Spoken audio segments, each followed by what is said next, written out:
안녕하세요. 서울마을미디어 지원센터에서 근무하는 이세린이라고 합니다. 이렇게 여러분과 운영 매뉴얼 설명 영상으로 첫 인사를 드리게 되었습니다. 아마도 이제 매해 이제 사업을 진행하면서 만약에 연속 단체이신 경우에는 이 운영 매뉴얼 설명 영상을 보는 것이 좀 상당히 지겹다고 생각하실 수도 있을 것 같아요. 신규 단체분들은 이제 사업이 선정되었으니까 굉장히 기쁘실 텐데, 보조금을 도대체 어떻게 써야 되는 건가, 이런 보조 사업의 운영 경험이 많이 없으신 분들도 계실 것 같습니다. 아마 이제 여러 가지 경우가 있으시겠지만, 앞으로 딱 1시간의 집중력을 저한테 조금 할애해 주시면 너무 좋을 것 같습니다. 저희가 올해도 이렇게 운영 매뉴얼을 만들었는데 저는 아직 인쇄를 못 해가지고 이렇게 프린트를 해가지고 왔어요. 영상에서 이제 화면을 같이 보면서 이야기를 할 테니까 이 영상을 보고 계실 때쯤이면 아마 집에 이제 책자가 도착해 있을 거예요. 그 책자를 하나하나 같이 보면서 보셔야 이게 좀 이해가 되는 영상이 될 것이다 라고 먼저 말씀을 조금 드립니다.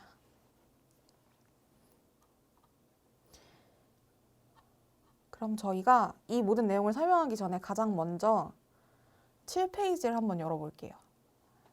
7페이지 한번 열어보셨나요? 네. 7페이지를 보면은 이 운영 매뉴얼이 어떻게 구성되어 있는지를 저희가 설명을 좀 해놨어요.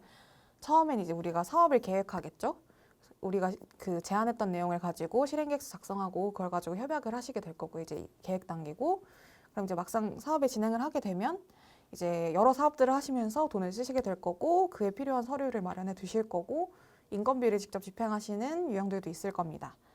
그러다가 사업을 변경하는 경우들도 있을 거고, 그런 경우에 또 신청서를 내시기도 하겠죠. 이 모든 과정들을 지나고 난 다음에는 대출계획서도 작성하고 저희한테 보고서도 내주시게 될 겁니다.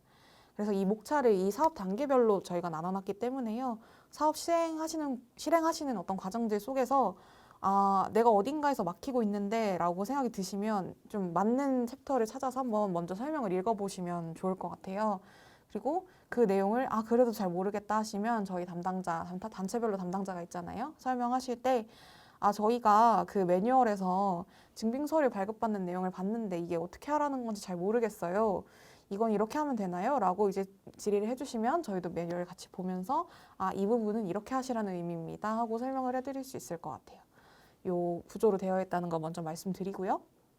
하단에 좀 없던 게 생겼어요. QR코드 보이시나요? QR코드에 마을미디어 자주 붙는 질문을 모아놓은 시트를 저희가 만들었어요. 그래서 간단하게 비틀리 주소에 마을미디어 질문이라고 치셔도 되고, 아니면 QR코드 이렇게 찍어서 들어오셔도 되는데, 저희한테 궁금한 게 있으시면은 질문을 주시잖아요. 그런 질문이 들어올 때마다 저희가 이런 건 다 같이 공유할 수 있는 내용이다 하면 거기 링크에다가 내용을 추가해서 어떤 질문이 들어왔었고 어떻게 답변하고 있는지를 이제 모아서 보내드리려고 해요. 그래서 궁금한 게 있을 때 이 매뉴얼에서 해결이 안 된다 라고 했을 때 여기 들어오셔서 그 컨트롤 F 기능을 사용을 하면 검색이 되잖아요. 그 검색을 하셔서 질문에 이제 답변을 먼저 좀 찾아보시는 것도 좋을 것 같습니다. 네. 그럼 이제 다음 페이지인데, 우선은 저희가 이제 모든 설명을 하기 전에 올해 사업을 좀 전반적으로 어떻게 운영하실지에 대한 안내를 먼저 드리려고 하는 건데요. 우선 저희 마을미디어 사업은 누구든지 함께 할 수 있도록 다양한 접근성을 보장할 수 있는 사업이 될 수 있도록 다 같이 노력하면 좋겠고요. 저희가 협약할 때도 마찬가지지만 법과 제도를 준수하면서 이 사업을 진행하게 되잖아요. 근데 아마 가장 걱정되시는 게 당연히 선고법 이런 것도 있겠지만 저작권법이 좀 걱정이 되실 거예요. 저작권 요새는 사실은 유튜브나 팟빵 같은 경우에도 정책이 많이 바뀌고 이제 만들어지기도 하고 이러면서 영상을 하나 잘못 올렸다고 바로 고소를 당하는 일은 발생하지 않을 것으로 예상이 됩니다만, 이제 아마 진행하시는 과정에서 어려움이 있을 거예요. 그래서 그때 참고할 수 있는 저희가 문화체육관광부에서 이제 발간된 안내서 같은 것도 링크를 넣어놨고요. 그리고 인쇄 매체의 경우 특히 폰트를 좀 주의해서 사용해 주셨으면 하는 걸 늘 말씀을 드립니다. 아무리 이제 돈을 주고 폰트를 사용을 하더라도 상업적으로 무료이용 가능한 그런 폰트가 아닐 경우에는 이게 사소한 라이센스의 어떤 차이들, 누가 만들었나의 문제, 이런 것 때문에 결국에는 이제 그 저작권법 위반이 돼서 그런 약식 이렇게 뭐랄까 그런 게 날라올 수도 있어요. 그래서 특히나 그런 것들은 온오프라인으로 유통이 되기 때문에 폰트 사용에 좀 주의해 주시고 나머지의 경우에도 이게 혹시나 이제 문제가 될 소지가 없는지 조심해서 진행하자는 걸 처음에 말씀을 드리는 것이고요. 다음에 보시면 코로나19에 대한 이야기가 나와 있는데 정말로 작년에 활동하셨던 마을미디어 분들 같은 경우 정말 너무 고생하셨다고 말씀드리고 싶어요. 코로나19 상황 속에서 활동하시느라 너무 고생하셨고 아마 올해도 이 코로나 상황이 금방 나아질 것 같지 않다는 것이 저와 이제 이걸 보고 계신 여러분의 공통적인 이제 마음이 아닐까 하고 생각이 듭니다. 그래서 일단 저희가 교육이나 활동을 할 때는 방역 지침을 따라야 하는 면이 있어요. 올해 좀 단계가 낮은 상황으로 계속 유지가 돼서 활동을 잘 할 수 있었으면 하는 바람인데 이제 상황이 어떻게 될지 모르니 정부나 서울시 그리고 구에서 내려지는 어떤 방역 지침을 운영 담당자께서 꼭 확인을 해주셨으면 좋겠어요. 이 사업의 방역 담당자가 운영 담당자다라고 생각을 하시고 이 지금 사업 진행할 때 지금 다들 마스크 제대로 쓰고 있는지 저는 안 쓰고 있지만 양해 부탁드립니다. 예컨대 집합금지 조치 같은 것이 내려졌는데 같이 밥을 먹게 되는 상황이 발생한다든지 이런 상황들을 잘 관리해 주셨으면 하는 이런 생각입니다. 그리고 혹시나 이제 이 사업 과정에서 코로나 확진자가 발생하거나 이 교육을 해도 될지 안 해도 될지 모르겠다 이런 애매한 상황들이 발생할 경우에는 담당자에게 언제나 연락 주시면 좋을 것 같습니다. 저희가 여기에 참고할 수 있는 사이트와 간단한 어떤 지킬 수 있는 어떤 지침 이런 것들과 비대면 활동을 계획하실 때 약간 좀 막막하잖아요. 그래서 라이브 스트리밍을 이제 어떻게 하면은 진행할 수 있는 것인지 그리고 교육을 만약에 비대면으로 한다면 어떻게 해야 될 것인지 이런 사례들을 링크와 이제 설명으로 넣어놨으니까요. 한번 살펴보시고 저희도 연중에 계속 정보를 드릴 수 있도록 노력하겠습니다. 네, 그러면은 두 번째 챕터로 넘어가서 올해 사업 참여단체 주요 일정을 좀 먼저 설명을 드릴게요. 15페이지에 가시면 올해 사업에 이제 참여하게 되신 55곳의 마을미디어 단체들이 이렇게 리스트로 나와 있는데요. 다른 단체들의 이제 어떤 리스트도 여기 포함이 되어 있으니까 우리 동네에 어떤 사람들이 또 됐는지 한번 살펴보시면 좋겠고 특히나 여기 이제 앞에 자유형이나 제작형으로 이제 되신 분들 같은 경우에 활동에 어려움이 있거나 조금 네트워킹을 하고 싶다라는 목표가 있었을 때 여기에 이제 지역 연계형과 거점형의 경우에는 지원 거점이라고 해서 다른 마을미디어 분들과 모임을 열기도 하고 신규 마을미디어의 경우에는 서포트하는 역할을 하기도 해요. 그래서 자신이 속해 있는 단체 그런 지역구에 지역 연계형 단체나 거점형 단체가 있으면 먼저 좀 손을 내밀고 약간 협력해 보는 것도 좋지 않을까 하고 생각을 합니다. 그런 의미에서 저희가 여기에 리스트를 좀 넣어놨고요.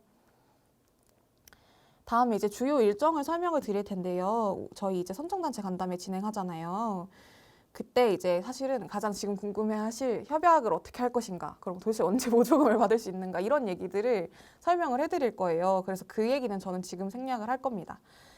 그치만 이 절차 지금부터 협약을 체결하고 그 다음에 보조금 받고 그 다음에 사업 진행하고 중간 보고서 내고 결과 보고서 내고 이런 식으로 1년이 진행된다는 그 순서를 여기서 보시면 되는 거고요.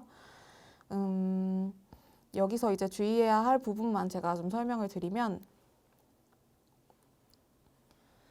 여기에 중간보고서 제출이라는 날짜가 되어 있잖아요. 7월 30일에 저희가 이제 중간보고서를 내시게 될 텐데 그때 보조금을 이제 아마 그때쯤이면 아마 다 쓰셨을 거예요. 왜냐하면 저희가 1차로는 협약 이후에 나가는데 그 모든 걸 다 이제 보조금을 한 번에 넣어드리지 않잖아요. 그래서 중간보고서 제출을 하시고 이제 사업에 대한 어떤 확인을 받고 난 다음에 이제 2차 보조금이 그때 나간다는 거 요거를 좀 확인해 주시고 저희가 보조금은 11월 21일까지만 사용할 수 있다는 거 이게 지금은 뭐 잘 기억이 안 나실 수 있지만 그때 되면 되게 중요한 문제가 되기 때문에 11월 21일까지 돈을 쓸 수 있다는 거 그리고 결과 보고서는 저희가 그 다음 주까지 받을 예정입니다. 그런 부분들을 좀 설명을 드리고요. 넘어가겠습니다. 다음에 이제 마을미디어 사업 주요 일정에 대해 설명을 해놨는데요. 이거는 이제 말하자면 저희 센터가 여러분들을 위해서 제공하는 어떤 교육, 추가 지원, 혹은 저희가 조사하는 것들 이런 것들을 조금 여기에다 모아놓은 거예요. 좀 설명을 드리면 마을미디어 기본이해 교육이라는 건 신규 단체분들께서 이제 신청하실 수 있는 교육이고요. 그 마을미디어가 무엇인지 그리고 다른 활동 사례는 어떤 게 있는지 이런 것들을 정리해서 저희가 강의를 해드리는 건데 상시 신청을 받을 것이기 때문에 요거는 저희가 공지 나가면 신청해 주셔도 좋을 것 같고요. 그리고 역량 강화 워크숍이라고 해가지고 저희가 좀 중요한 주제들 있잖아요. 뭐 마을 미디어와 미디어 리터러시 뭐 이런 주제들, 그리고 어떻게 하면 콘텐츠를 잘 만들까 이런 주제들을 하나씩 뽑아서 사례도 공유하고 전문가의 이제 강의도 들어보는 시간 가지려고 해요. 특강도 뭐 마찬가지고요. 이런 정보들을 저희가 이제 운영 담당자분들께 계속 제공을 해드릴 거라는 거. 그리고 장비와 콘텐츠 제작 지원이 이게 있는데, 이게 장비 위탁 지원이라고 해서 이제 원래는 저희가 단기로 대여하는 그런 형태로 지원을 했었잖아요. 이제 위탁 형태로 지원이 되는 경우가 생길 것 같고, 그리고 콘텐츠도 이제 작년에 대소문 콘텐츠 다들 재밌게 보셨었죠. 비슷한 형태로 제작 지원을 하는 그런 컨설팅과 함께 제공하는 어떤 그런 사업이 또 별개로 진행이 될 텐데, 별도의 저희 선정단체를 대상으로 공모를 해서 이제 진행을 할 거예요. 그래서 이걸 응모를 하시려면 별도의 신청서를 또 내셔서 참여를 하게 되는 거죠. 이 공모 일정도 진행을 저희가 하게 되면 안내 드릴 거라는 거. 그리고 뭐 운영 성과 조사라고 해서 저희가 한 격월에 한 번 정도, 작년에 해보신 분들은 아시겠지만 참여자 수가 어떻게 되고 있고 이 단체의 진행 현황이 뭐 콘텐츠는 어떻게 나오고 있는지 이런 거를 정량적으로 조사하는 조사를 사업 기간에 격월에 한 번으로 진행을 할 예정이라는 거, 요거를 좀 알아주시면 좋겠고, 이 모든 정보들이 운영 담당자께 간다는 거, 그거를 알아두시면 될 것 같아요. 그리고 저희가 올해 되게 중요한 변화 중에 하나로 마을 미디어 축제를 늘 했었는데, 올해는 코로나 상황 등과 여러 가지 여건으로 인해서 축제를 하지 않을 것 같아요.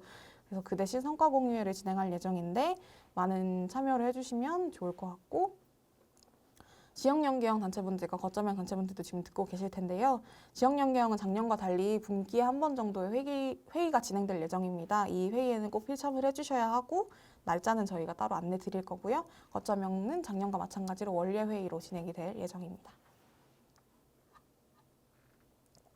네, 그러면은 이제 지금부터 순서대로 쭉 넘겨가시면 되는데, 23페이지 보시면 협약하는 내용인데요. 이 내용이 되게 중요하지만 그냥 한번 쭉 읽어보시면 좋을 것 같아요. 저희가 또 설명을 드릴 거라서 여기서는 자세히 설명을 안 드릴 거지만 여기에 정말 자세히 나와 있습니다.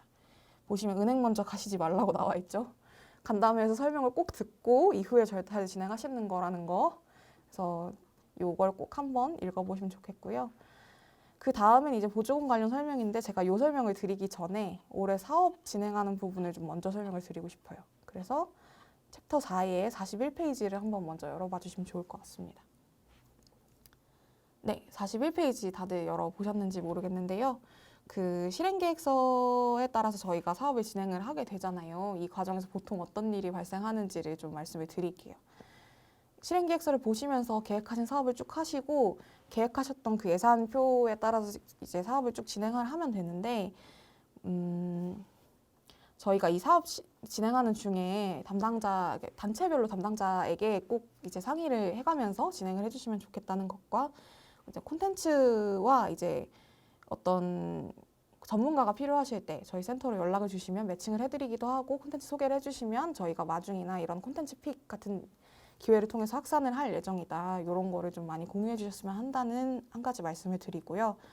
사업 내용을 변경하셔야 되는 상황, 특히나 뭐 예컨대 사업 진행하는데 비대면 때문에 도저히 이제 비대면 계획이 아니었는데 비대면으로 해야 될 것 같다 등 이런 되게 중요한 변화가 있을 때는 사업 변경 신청서도 내셔야 되고, 내셔야 되고 한다는 거, 그 점이랑, 저희가 사실 이제 단체에서 홍보문이랑 결과물을 제작하시면 센터로 잘 안 보내주시는 경우들이 있어요. 근데 저희 센터에 좀 꼭 보내주셨으면 하는 것이, 이제 이렇게 저희 홍보문이나 이런 것들이 저희 센터에서 그 단체를 잘 알게 되는 계기가 되기도 하고, 저희가 홍보물 같은 걸 같이 홍보해드리기도 하거든요. 그리고 이 홍보물에는 꼭 저희 서울시와 서울마을미디어 지원센터 로고가 들어가 있어야 하는 점도 있고, 특히 인쇄매체 같은 경우 배포가 되게 고민이시잖아요. 저희가 매거진 아카이브를 운영을 하면서 거기서 이제 PDF를 유통해 드리려고 노력하고 있어요. 그래서 PDF 만들어지면 꼭 너무 늦지 않게 센터로 그 PDF를 좀 보내주시고, 결과물도 한 10부 이상 보내주시면 좋을 것 같다는 말씀을 먼저 드리고요. 그리고 저희가 연중에 한 번 간담회를 단체별로 진행할 예정이에요. 그래서 방문을 하기도 하고, 아마 비대면으로 진행할 수도 있을 것 같은데 그거에 대해서는 또 따로 연락을 드릴 거고 마을미디어 기본 교육에 대해서도 안내가 되어 있습니다. 이런 과정들을 통해서 한 해 사업을 진행하시게 될 겁니다. 자, 그러면 지금부터는 모두가 궁금해하실 보조금을 어떻게 집행할 것인가 이것을 설명을 좀 드리도록 할게요. 다시 돌아가셔서요. 앞으로 쭉 올라오셔서 저희가 2번 챕터가 있죠. 그 26페이지 한번 열어보시면 운영 담당자가 알아야 할 보조금 관련 의무사항이라고 나와 있습니다. 저희가 이 보조금 집행 같은 경우에는 그 여러 가지 기준들을 준용을 하지만 기본적으로는 마을미디어 여기 보시면 예산 편성 및 집행 기준에 따라서 이제 진행을 하게 돼요. 그리고 그 외에 협약서에 있는 내용, 그리고 공고문에 있는 내용을 따라서 진행을 하게 됩니다. 그래서 공고문 내용 같은 경우는 이미 다 알고 계시는 거지만 당연히 이제 친문 목적이나 그 특정 종교, 정당 지지가 될 수 있는 내용이 없는지 이런 거는 좀 봐야 된다는 거 알고 계실 거고요. 한번 쭉 읽어보시면 되는 내용이고요. 여기 보시면 주요 지적 사례라는 챕터가 이제 나와 있잖아요. 아래와 같이 보조금을 집행해서는 안 된다고 굉장히 볼드 처리가 막 되어 있잖아요. 이 지침들이 되게 많아서 헷갈리실 때 이 지적 사례를 한번 읽어보시면 좀 도움이 되더라고요. 실제로 좀 문제가 있었던 사례들인데요. 예컨대 당연히 이제 우리 사업하면서 잘 몰라서 택시비를 결제하거나 유류비를 결제하거나 잘 모르셔서 하진 않았겠지만 주류를 결제하시는 경우들도 사실 상당히 좀 있는 경우들이 있어요. 그런 경우들은 진짜 이렇게 진행을 할 수가 없기 때문에 저희가 환수 조치를 진행하게 되는 그런 절차들이에요. 그 밑에도 굉장히 이제 이렇게 집행해서는 안 되는 사례들이 나와 있는데요. 한번 쭉 읽어보시면서 이렇게 집행하지 않도록 한번 확인해 보시면 좋을 것 같습니다. 포인트 적립이나 뭐 이런 쿠폰 구매나 이런 것도 저희가 진행이 되지가 않고 되게 심각한 경우로는 이제 당연히 이 보조금을 굉장히 안 좋게 사용하시는 경우들이겠죠. 이제 원래 용도대로 사용하지 않거나 횡령하거나 이런 경우겠지만 그런 경우가 아니어도 어길 수 있는 부분들이기 때문에 한번 사례를 보시면서 이제 한번 주의해 보시면 좋겠다는 것이 생각이 들고요. 다음부터는 저희가 예산 편성 집행 기준 이거 설명드릴게요. 올해 개정된 내용 중심으로 먼저 설명을 좀 드리겠습니다. 그냥 읽어보시고 바로 이해가 되는 그냥 일반적인 규칙은 제가 지금 설명 안 드릴 거예요. 이해가 혹시 안 될 수 있는 부분만 제가 설명드리는 거예요. 한번 꼭 다 읽어보셔야 된다는 얘기입니다. 저는 지금 28페이지 보고 있고요. 밑에 개정 전의 비교표 보면서 제가 설명드리겠습니다. 기존에 우리 마을미디어 사업 같은 경우에는 기타 소득으로만 이제 모든 인건비성 경비들이 처리가 됐었어요. 근데 사업 소득으로 이번에 신청을 하실 수가 있습니다. 이 인건비 같은 경우에는 자유형과 제작형의 경우에는 센터로 이제 신청을 하시게 되고 직접 이제 거점형이나 지역연계형은 직접 집행을 하시게 될 텐데 어쨌건 모든 경우에 있어서 기타 소득뿐 아니라 사업 소득으로 신청이 가능하시게 되었습니다. 지급할 수 있어요. 이것이 어떤 경우에 이제 사업 소득으로 저희가 지급을 할 수 있느냐 했을 때 전문 강사가 전문적으로 이제 자기가 자기 고용을 하면서 프리랜서죠, 말하자면 이 사람은. 그래서 계속적 이런 종류의 소득이 계속적이고 반복적으로 발생하는 경우에 저희가 이거는 사업소득으로 보고 이제 사업소득으로 진행을 할 수가 있는 거예요. 이 경우에는 뭐가 달라지냐면 세금을 떼는 금액이 약간 다르죠. 3.3%로 약간 다르고 12만 5천 원 초과 이제 했던 왜 규정이 있었잖아요. 기타 소득 때는 사업소득은 그런 거 상관없이 세금을 다 뗍니다. 그래서 이것이 생기면 그런 이제 사업소득으로 진행하시는 분들의 요청이 있는 경우에 이렇게 신청을 하시면 되고 이거는 사업소득으로 신청해야 될지 어떨지 잘 모르겠다 이런 생각이 드실 수 있을 것 같은데 일단 기본적으로는 저희가 마을미디어 인건비는 기타 소득으로 처리하는 게 맞다고 보고 있어요. 사업소득으로 필요한 경우에는 특수한 경우인 것이고 그것을 신청을 할 때는 단체 강사가 직접 요청하는 경우 아닌 경우에는 저희 센터로 꼭 먼저 상의를 하시고 신청을 하시거나 직접 집행을 하시거나 이렇게 하시면 된다는 거 말씀드립니다. 세율이나 이런 것들이 약간 다른데 그것을 염두에서 하시면 되고요. 그리고 저희가 설명회 때도 말씀드렸지만 영수증을 이제 저희가 정산 처리 때 제출을 안 하잖아요. 그래서 이게 좀 염려가 되는 부분은 영수증은 제출을 안 하지만 저희가 지출결의서는 다 써야 된다는 점. 그래서 나중에 지출결의서를 쓰실 때 분명히 이거 어떻게 쓰셨는지 기억이 잘 안 나실 것 같아요. 그래서 지출 내역에 대신 그 대신 잘 관리를 해줘야 된다. 그리고 지출결의서까지 안 내는 게 아니고 저희가 영수증만 빠지는 거라는 거, 진짜 말 그대로 체크카드 영수증이 빠지는 거라는 거 말씀을 드리고요. 그 밑에 있는 조항이 사실 또 중요해요. 그 보조사업자는 임직원 등이 운영하는 업체나 단체, 계약관계 있는 업체, 단체와의 내부 거래가 금지된다는 거. 위반 내용이 확인될 경우에는 정산시에 환수한다는 거. 이게 무슨 말이냐? 저희가 전에도 안내드렸던 부분이었긴 하지만 이게 명문화되어서 굉장히 강조가 된 것인데 이제 우리가 보조사업 진행하면서 우리 대표 제안자들, 우리 운영 담당자가 운영하는 업체가 있을 수도 있잖아요. 그것이 어떤 뭐 장비 대여 업체일 수도 있고 뭐 경우는 되게 다양하겠죠. 그런 경우에 거기서 결제를 하는 것이 말하자면 이 보조금을 투명하게 사용하는 것이 아니고 특정에게 가까운 사람에게 이득이 되는 방식으로 사용이 되는 거라고 봐서 이제 그런 것들을 굉장히 금지한다는 거예요. 이게 뭐 만약에 이제 단체 지역 안에서 다양한 어떤 직책을 가지고 계신 분들이 대표 제안자로 좀 계시거나 하는 경우에 좀 유의하셔야 되는 부분이거든요. 뭐 세금계산서 같은 거 발행을 할 때도 이제 거기에 단체명, 그 업체명과 대표자 이런 것들이 다 명시가 되어 있기 때문에 정산 서류상에서는 바로 대조가 가능한 부분이에요. 이 대표 제안자의 업체인가, 운영 담당자의 업체는 아닌가 이런 것들이 명문화되었기 때문에 더욱더 약간 조심해서 사용을 해야 되는 부분이고요. 쓰시다가 어렵다. 이게 이런 것도 그러면은 뭐 내부 거래로 볼 수 있을까? 이런 게 걱정이 되시면 꼭 센터로 먼저 연락을 주셔서 여기에다가 뭐 장비 대여비를 지출하겠다, 공간 대여비를 지출하겠다 이런 부분들을 설명을 해주시면 되고요.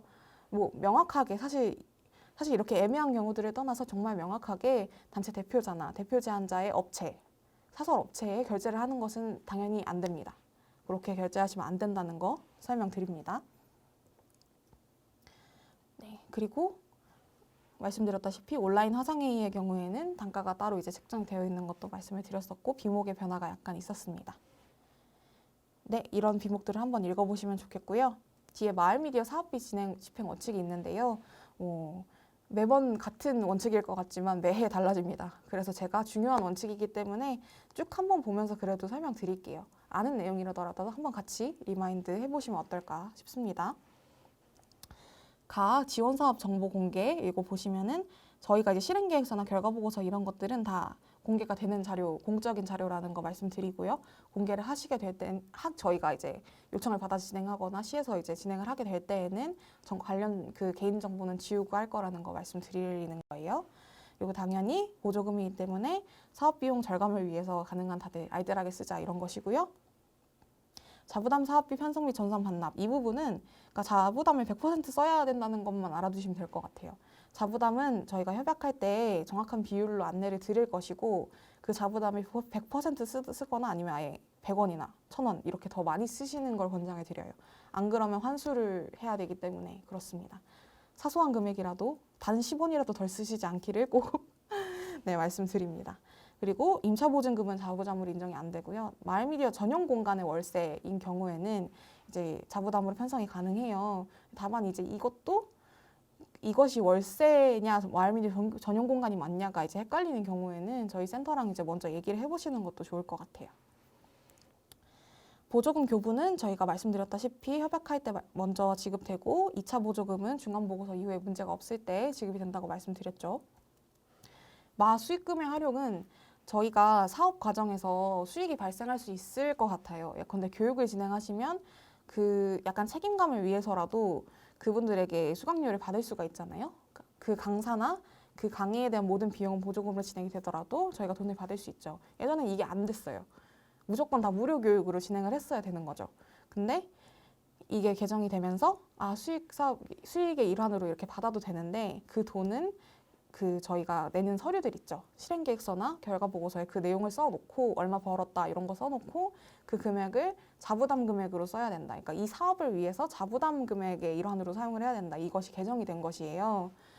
근데 되게 애매한 경우들이 있을 거라고 생각이 돼요. 일반적인 외주 사업을 하시는 경우에는 사실 당연히 보조금이 사용이 안 되는 부분이거든요. 근데 그런 경계들이 굉장히 애매하다. 우리가 수익 사업을 하는 마을미디어 단체분들도 많이 계시니까요. 애매할 때는 꼭 단체 저희 센터랑 상의를 해주시면 된다라고 말씀을 드립니다. 저희 사업 종료일 11월 21일까지 돈 쓰셔야 된다고 말씀드렸죠. 그때까지 꼭 돈 다 쓰셔야 됩니다. 혹시 뭐 만약에 다 못 쓰셨다고 해도 뭐 불이익이 있는 것은 아닌데 무리하게 쓰시지 마시고요. 그냥 이제 균형 있는 사용을 부탁드린다는 말씀입니다. 그리고 사업 계획을 준수해야 된다. 그리고 사업 그 전체 보조 사업비의 10% 이상으로 변경을 하시는 경우에는 사전에 꼭 저희 허락을 받으셔야 된다. 센터에 그 협의를 먼저 하셔야 되는 거예요. 이런 거 말씀드리고요. 당연히 보조금 통장, 자부담 통장, 그리고 보조금 카드, 자부담 카드 이런 거 다 발급 받으실 텐데 기존에 쓰던 거 쓰셔도 된다. 하지만 기존에 쓰던 거 쓰시는 경우에는 영원 처리를 하시고 진행을 하셔야 된다는 것과 이게 보조금에 가끔 보조금 카드가 아닌 걸 연결해서 쓰시는 경우들이 있어요. 그러니까 이건 의도적으로 이렇게 하시는 경우들이 많지는 않을 거라 생각되지만 뭐 은행에서도 사실 잘 몰라요. 그래서 보조금 그 통장에 신용카드 이런 걸 연결을 해주거나 일반 카드를 연결해 주시기도 해요. 이런 걸 저희 센터에서도 확인할 수 있도록 카드를 발급하실 때는 꼭 센터로 사본을 보내주셔야 되고 당연히 이제 보조금 전용카드, 자부담 전용카드 각각의 이 사업을 위해서만 사용을 해주셔야 된다는 거 다른 사업비랑 섞어 쓰시면 안 돼요. 이거는 기본적으로 말씀을 드리고요. 그리고 저희 카드 결제가 사실 제일 기본이고요. 그게 제일 쉬워요. 근데 부득이하게 계좌이체 해야 되는 경우에는 세금 계산서가 꼭 나와야 된다. 이것이 되게 기본적인 원칙입니다. 가끔 그런 얘기를 하시는 경우가 있어요. 환경영수증은 안 되나요? 라고 아니면 저희는 주민 모임인데 못 받지 않냐고 세금 계산서 못 받지 않냐고 이렇게 말씀을 해주시는 분들이 있는데 뭐 세금 계산서 대신 현금영수증을 받는 것도 가능하고 그 개인이어도 가능해요. 그러니까 대표 지원자 3인 중에 한 명의 명의로 그걸 받으시면 돼요. 근데 다만 이제 그런 현금영수증 같은 경우에는 주민 모임의 경우에는 저희가 인정하지 않는다고 여기 규정에 나와 있는 것이고요. 그 세금 계산서 같은 경우에는 그 단체의 경우에는 이제 현금영수증으로도 대체가 가능하다. 뭐 이런 거 말씀 지금 드린 거예요. 주민 모임의 경우에도 세금 계산서 발행 가능하다고 말씀드렸습니다. 그리고 그 다음에 저희가 원천징수 진행하는 부분, 세금 부분에 대해서 설명을 드릴게요. 사실 자유형이나 제작형 단체 같은 경우는 크게 신경을 안 쓰셔도 돼요. 왜냐면은 이제 이런 세금 신고나 이런 것들이 너무 어려워서 쉽게 사업을 하실 수 있도록 저희 센터에서 대행을 하고 있기 때문에 이제 이 부분은 그냥 그런가 보다 이제 하고 넘어가시면 되는데 지역연계나 거점형 단체의 경우에는 직접 지급을 하도록 저희가 작년부터 이제 진행이 되고 있잖아요. 그래서 이 부분에 대해서는 관련한 또 자세한 안내가 이만큼 있는 거 아마 알고 계실 겁니다. 그래서 여기서 가장 여기는 되게 아까 그 세율 계산하는 법 이런 것들이 나와 있는데 그리고 세금 신고해야 된다 이런 부분들이 되게 당연하잖아요. 그리고 지급명세서 제출해야 되는 것도 알고 계실 거고요. 이런 기초적인 어떤 내용들이 나와 있고요. 넘어가겠습니다. 그리고 저희가 사업 이거 진행할 때는 예산 편성 기준표가 있기 때문에 이제 실행계획서 제출하실 때 그리고 앞으로 사업 진행하실 때는 그 기준에 따라서 진행해야 된다는 거 말씀드려요. 그러니까 강사비 같은 거 고민되잖아요. 뭐 예컨대 저희는 사업비가 너무 적어서 강사비를 10만 원으로 그냥 지급하고 싶다 뭐 이러시는 분들도 계신데 사실 기본적으로는 이 기준에 맞춰야 되는 게 맞는 거예요. 저희 그냥 쓰다 보니까 식비를 8,000원 이상 썼어요. 그러니까 이렇게 돼서는 안 되는 거예요. 작은 차이지만 하지만 보조금은 저희 공공의 자산이기 때문에 굉장히 또 중요한 거예요. 그래서 예산 편성 기준표를 보시면서 쓰는 거다라는 거를 말씀을 드립니다. 그리고 계약의 대행 제도는 아마 대부분 해당이 안 되실 거라서 넘어갑니다. 그리고 종용수준 안 내는 거 설명드렸죠. 그리고 이것은 되게 당연한 것인데 사업비 남으면 저희한테 반납을 해야 되고 개인 단체의 그냥 일반 사업이나 그냥 일반 운영을 위해서 사용해서는 안 되겠죠. 이 사업비를 마을미디어 활동을 하는데 사용을 해야겠죠. 이것은 굉장히 기본적인 것이고요. 정치, 종교, 유흥, 개인적 취미 활동에 당연히 쓰면 안 되겠죠. 공공의 자산이니까요. 근데 주류 구매를 가끔 하시는 경우가 있다. 뭐 이런 경우에 저희가 환수를 한 경우가 많이 있었어요, 사실은. 많이 있진 않았지만 생각보다 이런 경우가 없진 않았다고 말씀을 드리고요. 되게 주의를 해주셔야 되는 부분이고요. 그리고 아까 그 내부 거래 주의해야 한다는 부분도 들어갔죠.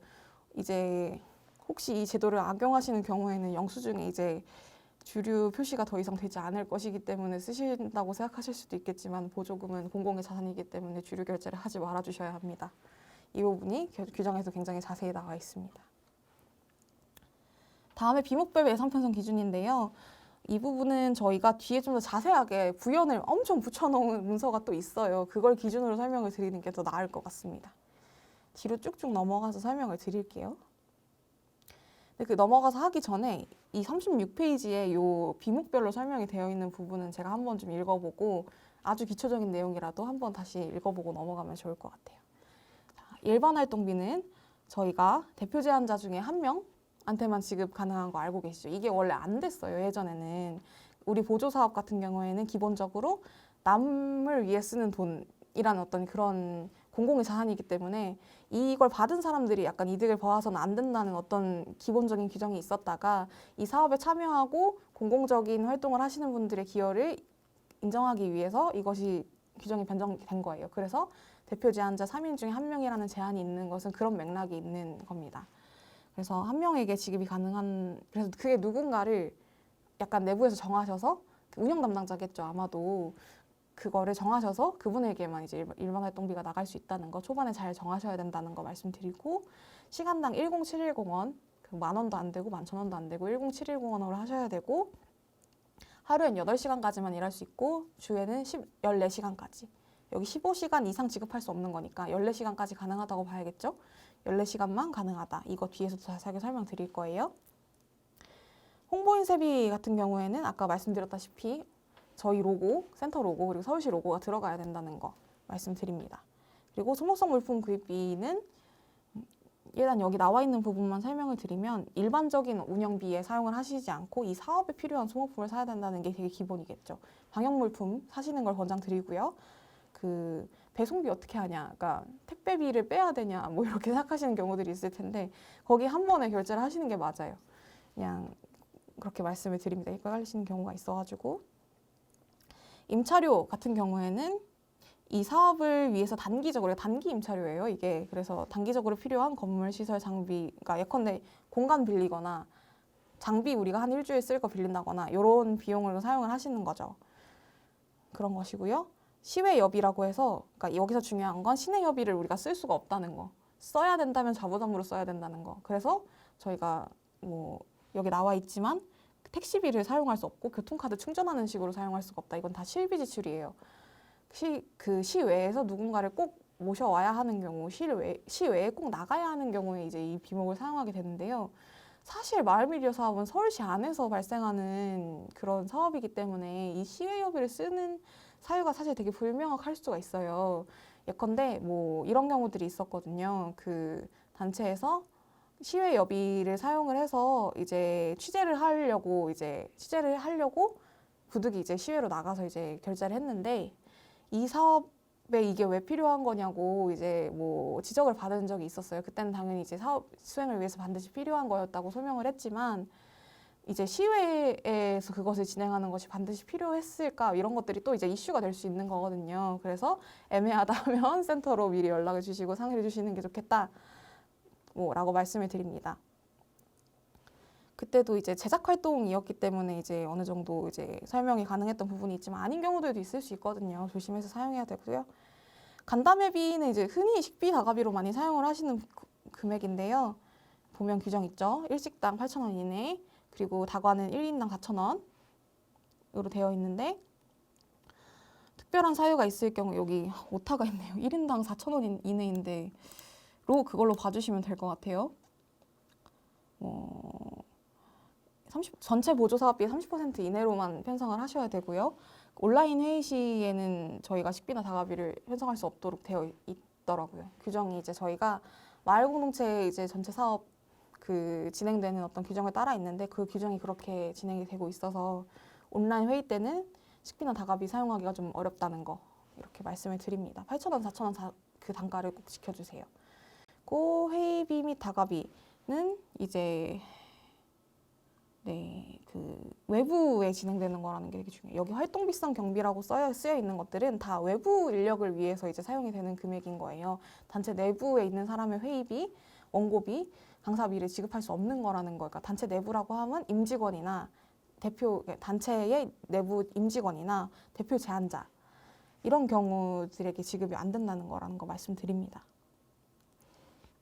그걸 주의하시면 되고요.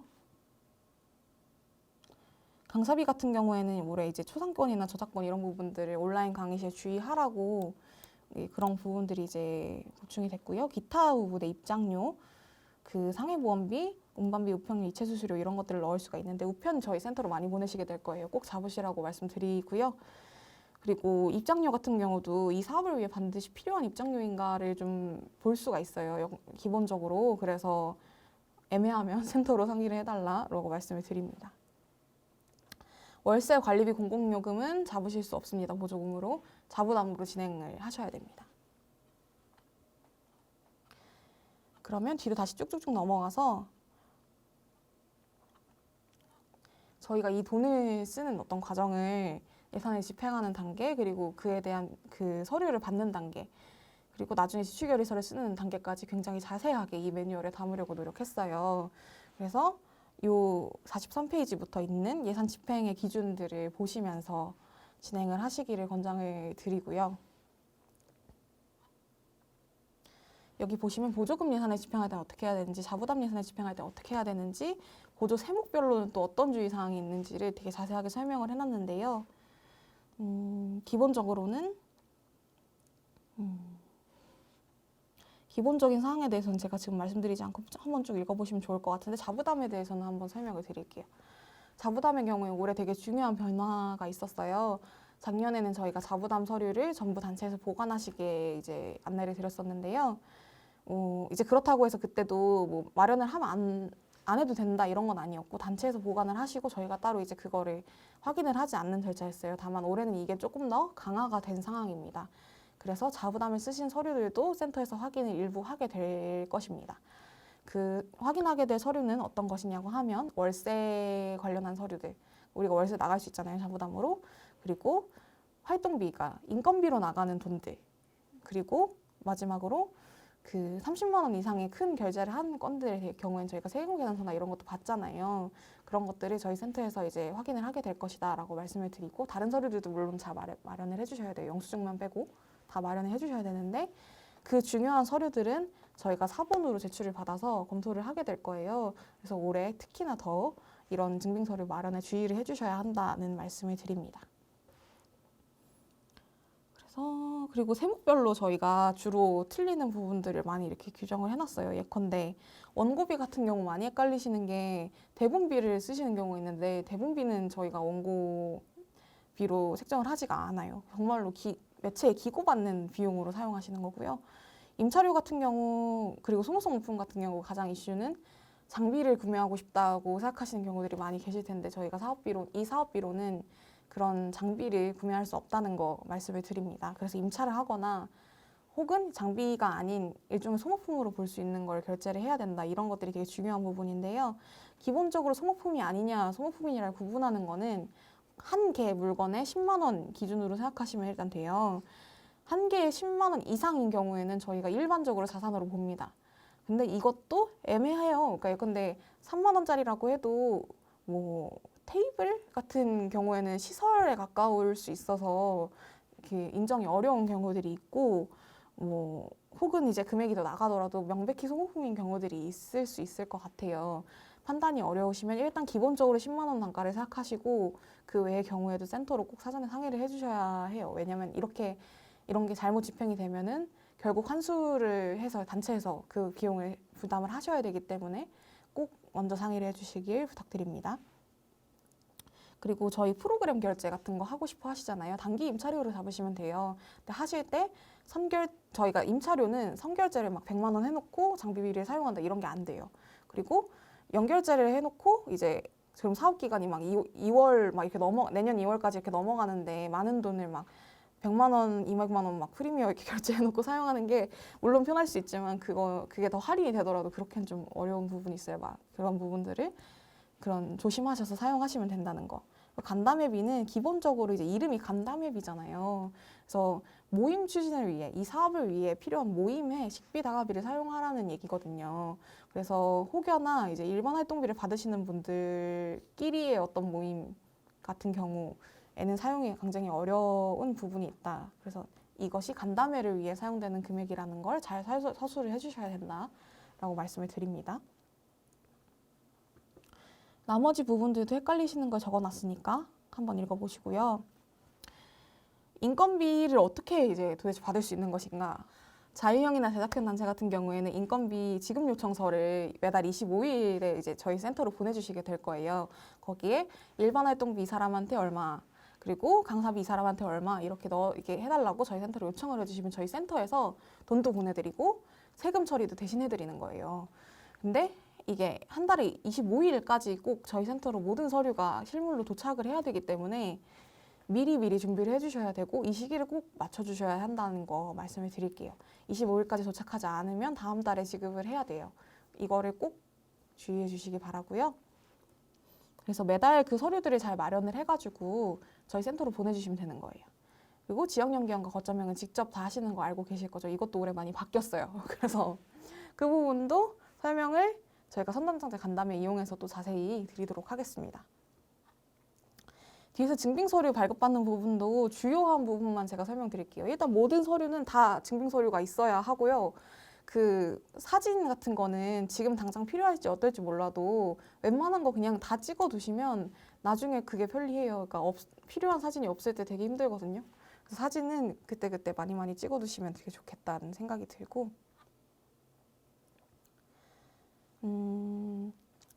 필요한 서류들 같은 경우에 설명을 저희가 또 적어놨어요. 아까 왜 세금계산서도 발급 안 해주는 업체들도 있거든요. 왜 이렇게 이제 왜 이렇게 약간 탈세의 목적으로 그렇게 거부하는 업체는 또 있기 때문에 사전에 좀 확인을 하고 신고도 해버리면 좋을 것 같고요. 그리고 인건비 서류 같은 경우 많이 이렇게 헷갈려 하세요. 가장 많이 하는 게 인건비 서류 중에 하나거든요. 뒤에 예시가 또 자세히 나와 있습니다. 그에 따라서 하시면 되는 거고요. 출석부 같은 경우에 기본적으로 삼척서 설명 받으면 되는데 되게 변수들이 있어요. 비대면 강의라든가 이런 경우에는 저희 센터랑 어떻게 하면 되는지 상의를 하시고요. 그리고 비교 견적서는 30만 원 이상 결제를 하셨을 때 필요한 서류입니다. 한번 쭉 보시고요. 그리고 만약에 자부담으로 저희가 모든 부분 설명드리진 않을 텐데 그냥 꼭 한번 다 읽어보시고요. 자부담 같은 경우에 월세를 내신 경우에는 저희가 임대차 계약서를 확인하게 되어 있어요. 그래서 계약서도 이제 증빙하실 때 내셔야 된다는 거 말씀을 드립니다. 자, 그리고 이제 지역연계원과 거점형이 가장 어려워하시는 이 원천징수 부분이 뒤에 설명이 자세하게 나와 있는데요. 제가 변화된 부분만 설명을 드릴게요. 그러니까 매달 인건비 관리 시트를 작성을 안 하시는 분들이 계시더라고요. 그 작성을 꼭 해주셔야 되고 증빙서류 일환으로 들어갈 거예요. 그래서 그거를 관리해 주시고 저희가 매달 제출을 받을 거예요. 그래서 그거를 매달 잘 정리를 해주셔야 된다고 말씀을 드리고요. 올해 사업소득 신고 같은 거 되게 난감하실 텐데 그런 경우가 발생할 때는 저희 센터로 또 연락을 주시면은 같이 하면 될 것 같고 기본적인 사항들 그러니까 뭐 저희가 돈이 먼저 나가고 그 다음에 활동을 하시는 형태나 이런 게 안 된다거나 그런 부분들도 생각보다 다들 많이 작년에 틀리시는 경우들도 있었어요. 그러니까 예컨대 10월 한 달에 대한 활동비를 지급을 했는데 10월 뭐 25일 날 지급을 했는데 31일 활동 내용이 들어가 있고 이런 미리 지급하는 형태는 당연히 안 되거든요. 요거는 자유형 제작형 단체도 마찬가지입니다. 25일에 신청하실 때는 당연히 24일까지만 내셔야 되잖아요. 그런 부분들 자세하게 규제가 되어 있고요. 작년에 많이 헷갈리신 것들을 뒤에 나와 있는 이텍스, 홈텍스 매뉴얼에도 자세하게 규정을 해놨어요. 요거는 제가 간담회 때 좀 별도로 설명을 드리도록 하겠습니다. 기본적으로는 월 1회 세금 신고를 하시고 직접 납부를 하시게 될 텐데 이때 건당 이제 세금을 안 든 분들도 포함해서 신고를 하게 되어 있고 그 방법도 자세하게 나와 있습니다. 그리고 활동비와 활동비성 경비는 구분해서 직접 지출결의서를 올리셔야 됩니다. 작년에도 통으로 다 올리신 경우들이 있었어요. 세금이라도 비록 세금을 한 번 냈더라도 그 금액을 나눠서 활동비대로 올리고 그 활동비성 경비대로 올려야 된다는 거, 그 방법은 여기에 또 자세히 나와 있습니다. 한 번쯤 읽어봐 주세요. 그리고 사업 변경 신청하는 것도 뭐 절차를 어려워하시는 경우가 있는데 신청서를 저희 메일로 주시면 되는 거거든요. 그때 신청서랑 이제 그 예산 변경된 거 포함된 이제 메일을 보내주시고 보조금 시스템에서도 신청을 하시면 돼요. 이 절차도 여기 자세하게 나와 있습니다. 그리고 지출결의서랑 이제 그 증빙서류 관련한 어떤 그러니까 보관 방법이 57페이지부터 나와 있는데요. 여기 한번 쭉 읽어보시면 지출결의서를 어떻게 써야 될 것인가, 도장을 어디다 찍어야 할 것인가, 그리고 가장 많이 이제 어려워하시는 부분 중에 하나가 자세하게 설명이 되어 있는데요. 이면지 안 되고, 양면인쇄 안 되고, 모아찍기 안 되고, 그리고 통장 거래 내역과 비교 대조를 하신 다음에 이제 그 순서를 정렬해서 내시는 거다. 그리고 지출결의서를 작성하시고 뽑게 되면 그걸 증빙서류랑 맞춰서 같이 보관을 하시는 거예요. 이거를 보통 막 증빙서류 마련도 그렇고 막 그 지출결의서도 그렇고 막 사업 말미에 막 몰아서 그걸 막 처리하려는 분들도 계신데, 특히 증빙서류는 바로바로 돈을 쓰셨을 때 마련을 하셔야 문제가 안 생기고, 지출결의서도 너무 몰아서 하시지 말고 그 최소한 한 달에 한 번 정도는 이 지출했던 걸 이제 하면서 이제 입력하면서 모아두시면 되는데, 이 증빙서류나 지출결의서를 어떻게 모아두느냐를 제가 지금 설명을 드리고 있는 거예요. 지출결의서 인쇄된 거 뒤에 그 증빙서류 필요한 거 넣고, 그 순서는 통장 지출 순서대로기 때문에 그 이 서류를 내실 때는 반드시 통장과 대조를 하셔야 된다. 이런 거를 말씀을 드리는 거고, 이거 뭐 그런 것이고요. 뒤에 이제 지출결의서 작성 예시 같은 것들도 어려우실 수 있는데, 예시 그 보정 시스템 들어가시면 예시 클릭하시면은 예시가 이미 다 들어있고, 사실 그 예시도 가장 정확한 예시는 아니에요. 이 운영 매뉴얼에 있는 예시가 가장 정확한 예시이기 때문에 이걸 보시고 입력하시면 된다는 것만 설명드릴게요. 그렇습니다. 그리고 이 사업을 이렇게 진행을 하신 이 서류들, 그리고 이 내용들을 중간보고서와 결과보고서 때 내시게 될 거예요. 이 절차가 어떻게 진행되는지, 어떤 서류가 필요한지 미리 다 넣어놨기 때문에 보시고 한번 참고해 보시고, 특히 신규이신 분들께서는 요것들을 한번 이렇게 되는구나 하고 보시면 되는 거고요. 이 제출 서류별로도 이걸 어떻게 마련해야 될지를 굉장히 어려워하시는 경우들이 있어요. 그래서 그 뒤에 제출별 서류별 검토 사항이라고 해서 이걸 어떻게 마련할 수 있는지를 자세히 적어놨습니다. 올해 사업 만약에 올해 연속으로 해서 이제 지원을 하신 경우에도 이거를 생각보다 잘 모르시고 있는 경우들도 많아요. 그래서 요거에 참고하시면 정확하고 또 간편하게 진행할 수 있다는 거 말씀드리고 넘어가겠습니다. 그리고 또 이 시기에 또 정확하게 안내 드릴게요. 매뉴얼의 뒤로 넘어가시면 저희 뭐 센터에 대한 소개와 올해 마을미디어 사업의 전반적인 운영, 이런 부분들도 나와 있고, 그리고 저희가 서울 마을미디어 네트워크라고 해서 마을미디어 단체분들이 자율적으로 모여서 네트워크 활동을 하시는 저희의 어떤 협의체 같은 것이 있잖아요. 여기에 마을미디어 신규 단체분들도 가입을 하실 수가 있어요. 이 경우에는 이제 여기에 이제 연락처가 나와 있는데 연락 주시면 된다는 거 말씀드리고, 이 경우에는 마을미디어 관련 정책 활동이나 이런 공동으로 이제 우리가 진행할 수 있는 활동들을 진행을 하시는 곳이니까요. 그 많은 관심 부탁드리고요. 뒤로 가시면 뭐 저희 미디액트 소개와 이런 것들도 나와 있습니다. 그리고 아까 말씀드린 그 직접 세금 신고를 진행하시는 경우, 지역 연계원과 거점형의 경우에는 세부 매뉴얼이 여기 뒤에 나와 있는데요. 작년에서 더 많이 추가가 되었고, 그 앞에 내용을 보시면은 또 보조금 시스템을 어떻게 등록하고 사용할 수 있는지도 다 나와 있어요. 보시면 정말로 다 이해가 되실 거다라고 말씀을 드리고요. 이 세금 납부 매뉴얼 같은 경우에는 특히 그 원단위 그 절삭으로 인한 차익이나 이런 것들, 작년에 이제 주로 많이 헷갈리셨던 부분들을 어떻게 이제 할 수 있는지 개선되어 있으니까 아시는 내용이라도 다시 한번 읽어보시라고 말씀을 드립니다. 쭉쭉쭉쭉 넘어가서요. 뒤에는 이제 저희 센터에서 131페이지 같이 보고 있는데 저희 센터에서 그 장비나 공간을 되게 대여를 해드리고 있어요. 마을미디어 단체들에 이것을 어떻게 이용할 수 있는지도 나와 있고요. 그리고 아마도 올해 비대면으로 사업 진행하시면서 무료 전자조명 서비스도 많이 이용을 하실 텐데 이런 저희가 무료로 이제 하게 되는 걸 찾아내가지고 이제 유료 서비스도 이용하셔도 되지만 요거를 설명도 넣어놨어요. 이런 것도 활용하셔서 증빙서류 마련하시고요. 뒤에는 협약할 때 쓰시게 되는 서류들도 한번 보실 수 있고 실행계획서 등들도 이렇게 쭉쭉 한번 보시면 되고요. 그 인건비 신청하실 때 이런 양식들 사용한다 이런 것도 나와 있고요. 인건비 이제 저희 증빙서류 같은 거 여기에 양식이 다 나와 있으니까 요 양식에 정확하게 맞춰서 내주시는 거라는 거 확인하셔서 그럼 이거는 또 어떻게 내용을 채워야 할까요? 라고 생각이 드시면 뒤에 바로 증빙서류 작성 예시도 나와 있다는 거 보시고 서명이나 특히 사진이나 이런 부분에 주의해서 보내주시면 된다는 거 그리고 중간보고서와 결과보고서 예시까지 나와 있고 요 매뉴얼은 끝이 납니다. 아마 이것만 듣고도 굉장히 어려우신 분들이 있을 거예요. 그랬을 때에는 특히나 그 아까 저희 규정이 나와 있는 그 부분에 그 2021년 서울시 마을미디어 활성화 사업 예산 편성 및 집행 기준 요 부분을 중심으로 다시 한번 읽어보시고 특히 예산 집행하기, 뭐 증빙서류 발급받기 이런 부분들을 한번 쭉 읽어보신 후에 센터로 연락 주시면 저희가 이해하기 어려운 부분들도 설명드리도록 노력하겠습니다. 무엇보다 올해 진행하시고 싶어하는 사업들이 다 즐겁고 의미 있고 또 좋은 시간들로 올해 2021년에 사업이 진행되셨으면 하는 마음이 되게 크고요.